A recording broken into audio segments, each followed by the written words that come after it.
네, 전 세계에서 이 방송을 고대하셨던 시청자 여러분 반갑습니다. 너무 더워가지고 잠 설치는 분들 많으시죠. 거기에다가 어제 그 한국에서는 그 노회찬이라는 아주 유명한 촌철살인의 대가였던 정치인 한 명이 자살을 했습니다. 비보였죠. 뭐 정치를 하지 않고 또 개입하지 않고 중립적인 입장에 있는 저로서도 그 사람이 나오는 토론 프로를 꽤 자주 시청했던 사람으로서 충격이었습니다. 왜 이런 일이 일어날까? 노무현 대통령도 그랬고 또 이 노회찬 씨도 그랬고 왜 이런 일이 일어날까를 생각해 보면 한국 사회에 구조적으로 문제가 있죠. 사실은 이 촌지라는 거, 여러분들, 촌지 문화가 한국에는 있습니다. 이 강의를 들으시는 분들은 오해는 하지 말아주시기 바랍니다. 제가 뭐 노무현 대통령이나 노회찬 그 의원이 뭐 어떤 부정부패에 연루되어 있다거나 뭐 뇌물을 받아서 자살했다는 이런 뜻으로 말씀드리는 게 아니고, 우리 한국 사회에서 구조적인 그 문제들 중에 하나가 제가 늘 생각하고 있는 것 중에 하나가 바로 이 촌지 문화입니다. 이 촌지 문화는 사실 굉장히 좋은 문화입니다. 촌지라는 말은 사실 여러분들 뜻짓자잖아요. 그러니까 작은 성의예요. 나의 작은 성의의 어떤 선물, 작은 성의, 작은 뜻을 담아서 선물로 적은 선물 주는 걸 우리가 촌지라 그러는데, 이게 한국 사회가 이 촌지 문화가 변질되어 있습니다. 이 촌지가 작은 뜻을 담은 적은 선물이 아니라 뇌물로 바뀌어 있는 거죠.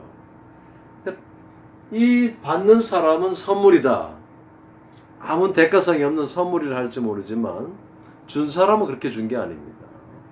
한번 보시죠. 놀랍게도 그 율법에 보면 출애굽기 23장 그 성경, 출애굽기 23장 8절, 출애굽기는 다 율법서입니다. 율법에 보면은 뇌물을 주지 말라고 했을까요? 받지 말라고 했을까요? 놀랍게도 뇌물을 받지 말라고 했어요. 뇌물 줄 놈들은 나라비로 서 있어요. 호시탐탐 노리고 있습니다. 누구에게 뇌물 줍니까? 여러분들 길에 지나가는 환경미화원이나 신문 배달하는 사람들에게 뇌물 줍니까? 그때는 정말 그게 선물이에요. 그런데 일정한 정도의 권력이라든가 지위를 가지고 있는 사람들에게 뭔가를 바라고 주는 것이, 그게 이제 뇌물이잖아요. 특히 이제 정치가나 권력자들에게 뇌물은 가게 돼 있습니다. 왜 성경에서, 율법에서, 그 3,500년 전에 기록된 율법에서 뇌물을 받지 말라고 했을까요? 그 다음 말이 아주 흥미롭습니다. 이 뇌물은 눈 밝은 사람의 눈을 어둡게 만든다, 눈을 가려버린다, 이런 말이 있습니다. 지혜로운 자의 그 말을 왜곡시킨다, 이런 말이 있습니다. 그러니까 뇌물을 받게 되면 아무리 지혜로운 사람이라 할지라도, 눈 밝은 사람이라 할지라도 눈이 멀어져요. 분명히 저게 잘못된 행동인데 안 보입니다. 이 사람이 올바른 행동을 했고 이 사람이 그런 행동을 했는데 이 올바른 행동을 한 사람의 행동도 눈에 안 보여요. 이 사람을 칭찬하거나 이 사람을 중용할 수 있는 거예요. 그러니까 이 지혜로운 사람을, 여러분들 노회찬 씨나 노무현 씨 같이 참 이렇게 추앙받고 좋아하는 사람이 많은 사람들을 타락시키려면 어떻게 하면 됩니까? 뇌물 주시면 돼요. 훌륭한 선생님이 있습니다. 그 선생님을 패가망신케 하거나 사회에서 매장시킬 수 있는 방법은 뭐가 있을까요? 뇌물 주시면 돼요. 집요하게 뇌물을 주시면 망가질 수 있어요. 그러니까 어느 위치에 있는 사람들 특히 뇌물을 조심하셔야 됩니다. 그런데 중요한 것은 뇌물이 처음부터 뇌물이었냐 하는 얘기죠. 자, 보시겠습니다. 한자가 아주 재밌어요. 이 선물에 해당하는 글자가 말입니다. 드릴 선, 바칠 선, 선물하다 할 때 이 선자가 이렇습니다. 이 선자는 잘 보세요. 다룰 자 플러스 착할 선자죠. 이 착할 선자는 다툴 경자, 말씀 원자 플러스 양양자입니다. 이 다툴 경자라는 것은 내가 옳으냐, 네가 옳으냐. 두 사람이 지금 싸우고 있는 거예요. 누가 옳습니까? 이 영험한 양이 이쪽을 박았습니다. 누가 옳은 거예요? 안 바친 사람이 옳은 거예요. 착할 선이란 것은 이 영험 있는 양으로부터 안 바쳤어요. 내가 불러 들이받잖아요. 들이받치지 않은 사람이 옳은 사람이에요. 그래서 이 착할 선자가 만들어졌어요. 그러니까 여기에 이 뇌물성 고기가 들어가죠. 이 여러분 전에 여러 번 말씀드렸죠. 관청이라는 것은 힘이 있는 곳이죠. 이 관청에 이 바로 고기 육이 들어갑니다. 옛날에 이 뇌물이라는 것은 신에게 제물을 바치어서, 제물이라는 것은 이 질 좋은 고기와 농작물이었어요. 그 질 좋은 고기를 제물로 하나님에게, 신에게 바쳐서 신에게 어떤 축복을 빌거나 화를 막아달라고 하는 것에서, 사실은 이 제사 지내는 장면에서 신에게 요구하는 장면에서 시작이 되는데, 이것이 힘 있는 관청에, 힘 있는 관청부자죠. 이 줄부자입니다. 상도 주고 벌도 줄 수 있는 이 큰 집인 관청에다가 이 뇌물을 갖다가 바친 장면입니다. 옛날 과거에 냉장고가 없었기 때문에 이처럼 더운 여름날 이 고기를 잔뜩 쌓아 놔 보세요. 고기가 어떻게 됩니까? 썩죠. 냄새 납니다. 그래서 썩을 부자가 탄생한 겁니다. 그러니까 뇌물은 이 관청을 부패시키는 주범인 거예요. 미국의 대통령이 해외 순시할 때, 예를 들어서 김정은 북조선에 갔다 합시다. 만약에 미국이라는 나라가 법으로 제도적으로 그 뇌물을 받는 정상들 해외 나가서, 아니면 고위공직자 어디에 가서 선물을 받는 액수의 한도를 안 그어 놓으면 어떤 일이 벌어집니까? 김정은이가 물론 이제 뭐 트럼프는 돈이 많으니까 안 받을 수 있을지 모르겠습니다만, 오바마나 클린턴 같은 경우에 5천만 불, 1억 불 뒤로 돈을 한번 줬다고 생각해 보십시오. 만약에 미국이라는 나라가 제도적으로 그것을 끊어놓지 않았으면, 그 어떤 통치자가 그런 돈을 받고 고위공직자가 어디 가서 엄청난 돈을 받게 되면 그 받은 것 때문에라도 그쪽 북조선에게 뭔가를 해줘야 되지 않겠습니까? 얼마나 폐해가 크겠습니까? 그래서 미국이라는 나라는 대통령이 해외 순방 갈 때 받는 선물이 20불인가 200불을 넘으면 전부 국고 환속입니다.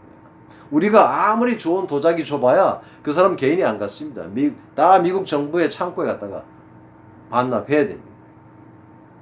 왜 그렇게 했겠습니까? 이 관청이 썩는 걸 방지하기 위해 그런 거예요. 그러니까 이 고기가 뇌물의 대상인, 옛날에 뇌물의 주종이 아마 고기였던 것 같아요. 이 뇌물을 주고 이 영험 있는 양이 나를 받지 않고 얘를 받게 좀 만들어 달라. 이렇게 한 것이 바로 선물의 시초예요. 그게 드릴 선자입니다. 선물이라는 것은 주는 놈은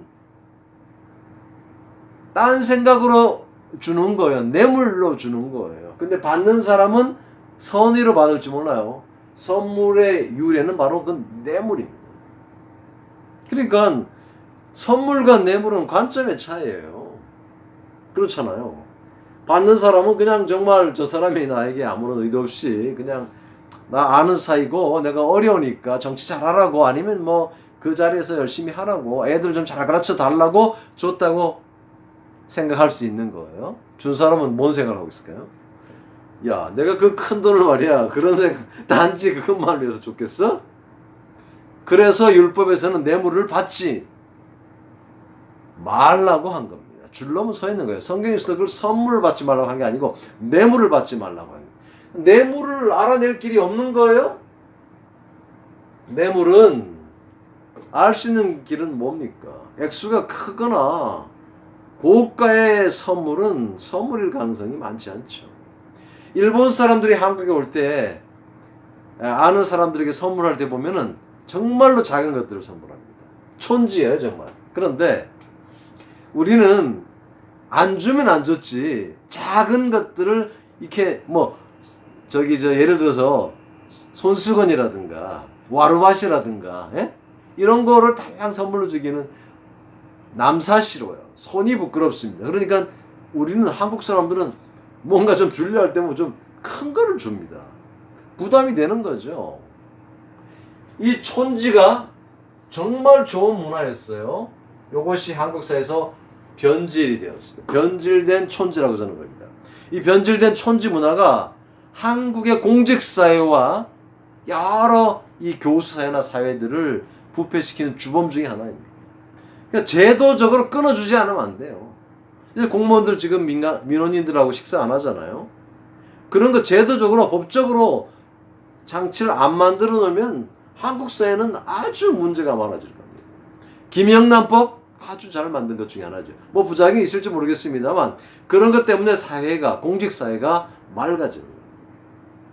저는 어제 노회찬 씨의 그런 죽음을 보면서 노회찬 씨가 아주 정말 이 양심적으로 정치를 해오고 노동자를 위해 살아왔기 때문에 본인이 4천만 원을 받은 것을 안 받았다고 처음에 했는데 나중에 그 받은 것이 어떻게든 드러나게 되게 생겼지 않습니까?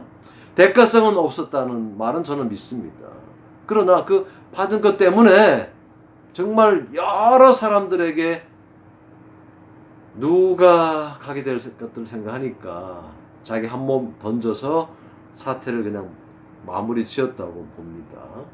여러분들, 이 강의를 들으신 여러분들은 제가 지금 노회찬 씨나 노무현 씨를 까는 이런 걸 하는 게 아니고 한국 사회에 뿌리 박혀 있는 이 촌지 문화, 변질된 촌지 문화로 인해서 우리 사회가 얼마나 타락해질 수 있는지, 여러분 정말 괜찮은 사람들, 괜찮은 선생님들, 괜찮은 스승들, 괜찮은 정치가들, 괜찮은 권력자들을 타락시키고 싶습니까? 뇌물 주시면 됩니다. 수단과 방법을 가리지 않고 뇌물을 주시면 사람은 타락하게 돼 있습니다. 자, 그러면 정부나 힘 있는 곳에서는 그런 일을 줄이고 막기 위해서 어떻게 해야 됩니까? 제도적인 장치를 할 수밖에 없습니다. 사람 개개인에게 맡겨두시면, 저도 마찬가지입니다. 개개인에게 맡기면 절대 거절하기 힘들 겁니다. 얼마는 받게 돼 있습니다. 그러다 보면 눈이 멀어집니다. 9번. 그러면 이제 어떤 올바른 판결 내리기가 힘들어지지 않겠습니까?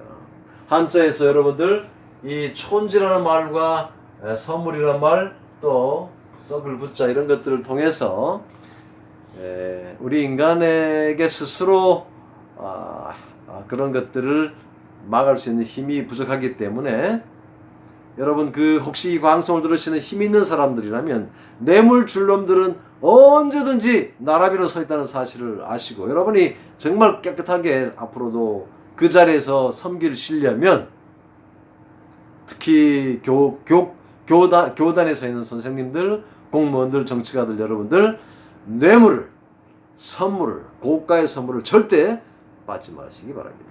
다음 시간에 만나겠습니다.